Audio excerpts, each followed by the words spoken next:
नमस्कार, मैं सुप्रिया कश्यप। आज हम लोग सांख्य दर्शन के अंतर्गत सत्कारवाद पढ़ेंगे। सांख्य दर्शन भारतीय चिंतन दर्शन की चिंतन परंपरा में प्राचीनतम दर्शन है। इसका उल्लेख हमें पुराणों, महाभारत, रामायण, श्रुति एवं स्मृति में भी मिलता है। गीता में भी सांख्य एवं योग दर्शन का उल्लेख है। यह दर्शन अन्य दर्शनों की तुलना में सर्वाधिक प्रभावशाली भी है। सांख्य के बारे में उक्ति है कि सांख्य नास्ति सांख्यम समम ज्ञानम, अर्थात सांख्य के समान और कोई ज्ञान नहीं है।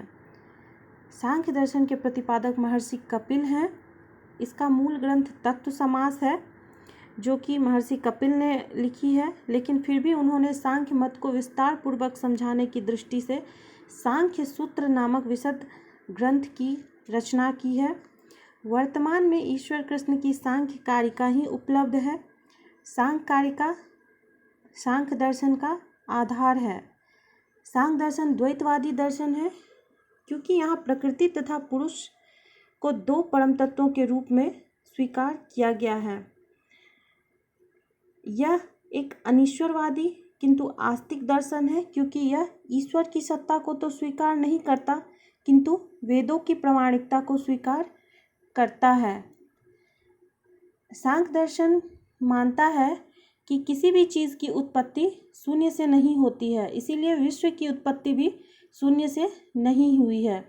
हर कार्य का कोई ना कोई कारण अवश्य होता है, और यही सत्कारवाद है। सत्कारवाद का भी सिद्धांत यही कहता है कि हर कार्य का कोई ना कोई कारण अवश्य होता है, और कार्य अपनी उत्पत्ति में पहले से ही उपस्थित रहता है।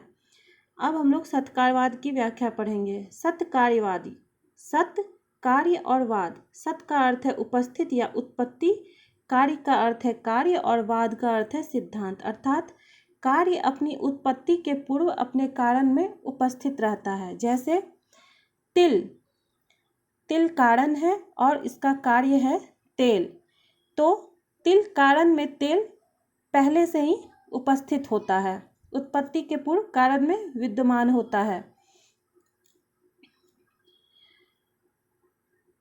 सत्कारवाद कार्य की नवीनता का खंडन करता है। वह यह कहता है कि कार्य अपने कारण में अव्यक्त रूप में पहले से उपस्थित रहता है। कार्य की अव्यक्त अवस्था है और कार्य कारण की अभिव्यक्त अवस्था है। इसमें अंतर मात्र अवस्था और आकार का ही है। सत्कारवाद के दो भेद हैं, परिणाम सत्कारवाद और विवर्त सत्कारवाद। परिणाम सत्कारवाद जैसे दूध से दही बनना, और विवर्त हुआ रस्सी को सर्फ समझना। अब सत्कारवाद की सिद्धि के लिए सांख्य कारिका में ईश्वर कृष्ण ने निम्नलिखित तर्क दिए हैं। असत्करणात् उपादान ग्रहणात् सर्वसंभवाभावात् सक्तस्य शक्य करणात् कारण भावाच्च सत्कार्यम।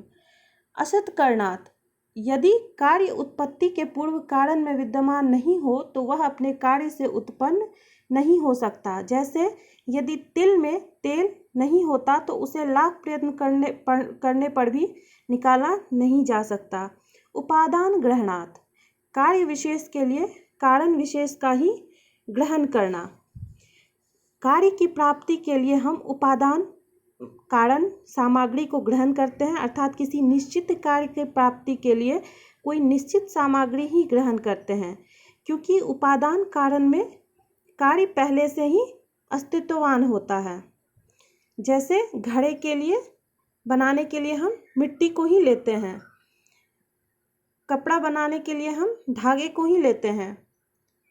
अब तीसरा, सर्वसंभवाभावात्, सभी कार्यों से सभी कारणों की सिद्धि ना होना।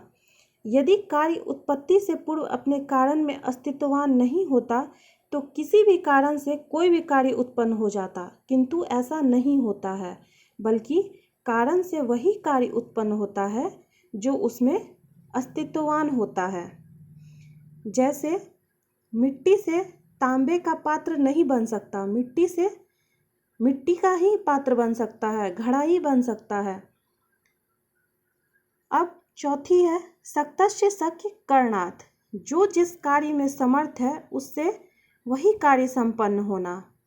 जैसे तिल में तेल, दूध में दही।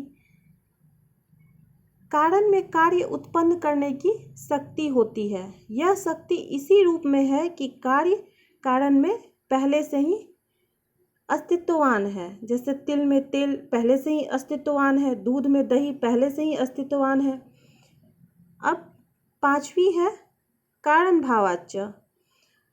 कारण जैसा होगा कार्य भी वैसा ही होगा। कारण और कार्य में कोई भेद नहीं है, क्योंकि कारण और कार्य दो भिन्न पदार्थ नहीं हैं। कारण ही विभाजित होकर कार्य के रूप में प्रकट हो जाता है। जैसे गेहूँ हम अगर बोएंगे तो हमें गेहूँ ही मिलेगा। जैसा कारण है कार्य भी वैसा ही होगा।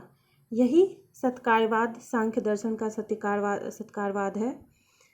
आज की व्याख्या यहीं समाप्त होती है।